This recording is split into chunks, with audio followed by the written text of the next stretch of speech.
Yo, what's up, and welcome to the Real DDP. And today it is Wrestling Wednesdays. And I got to start off with what was called the Feud of the Year. The Feud of the Year with myself and the Macho Man in 1997.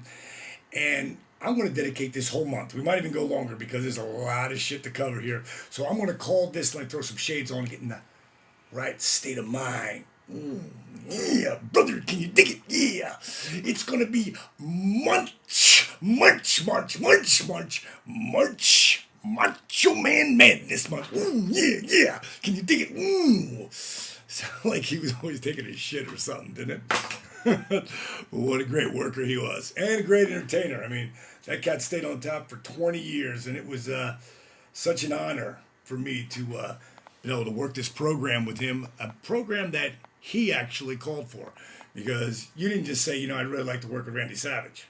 He said, I want to work with Damon. I think I want to work with Damon Dallas. Yeah, I want to work with him. Yeah. So before we get into the feud, I've got to set up what actually brought us to the feud. And that's the behind the scenes. I was like a middle guy, top of the middle, maybe. And I went to Kevin Nash because the bookers didn't see me as a top guy. And I had this idea when Nash and Hall came in and they were just running roughshod over everybody that at some point they would come to me. And the only reason I could even ask Kev this is because I had real relationships with both Scotty and Kev.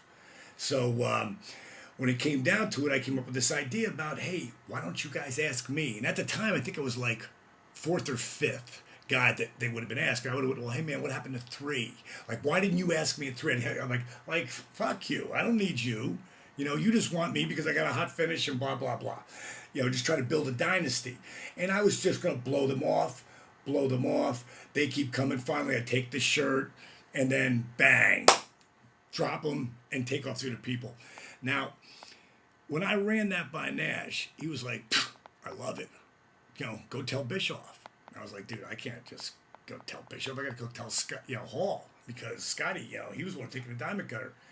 And Kev reminded me that, Scott wants to help you because I helped Scotty, backstory, come into WCW as a diamond stud, helped him create his whole gimmick, the whole look and everything.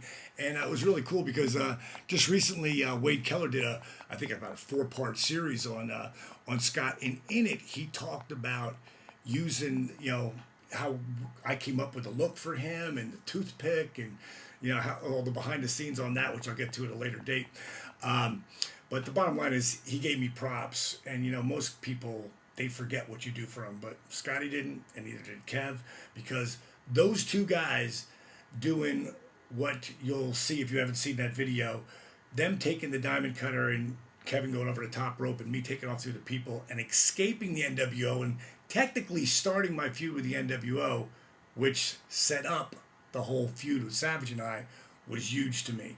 And I will forever be deeply indebted to Scott and Kev for both doing me the favor. And we all always looked out for each other anyway, but that was huge for me.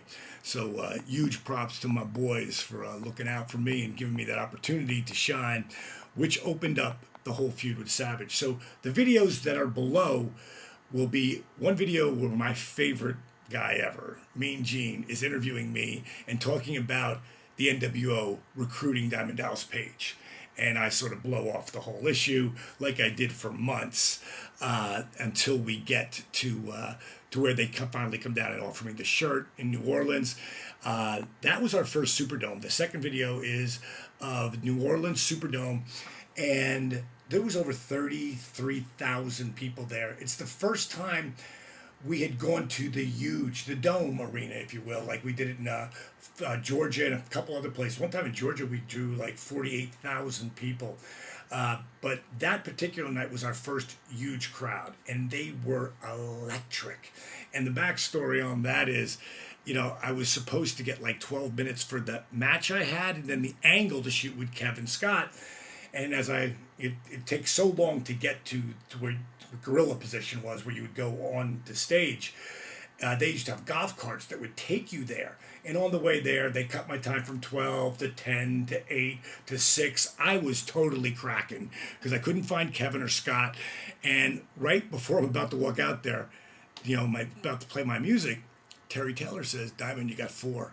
And I'm like, 4? What the fuck? What do you mean 4 minutes? I mean, and right then Kevin walked up. I go, Kev, they're cutting our time to 4. Dally, Kevin, cut my time to 4, man. What the fuck? He goes, yo, Dally. He's always like one of the coolest cats ever. What do you always tell me? And I'm getting pissed off. I go, I don't know, Kev, what do I tell you?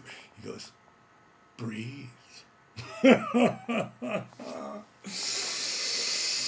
I took a deep breath. They played my music. I went out. I beat the guy. They hit their music, and the rest was history because that moment was so huge for the career of Diamond Dallas Page, and it was that rocket that escalated what would become a main event spot for me. And the next video after that is when Kevin Scott come out with the pipes and the whole deal, and I sort of square off, and that's first contact with Savage. So that's where I'm going to leave you on this week. And next week I've got some great interviews and stuff that we go back and forth on.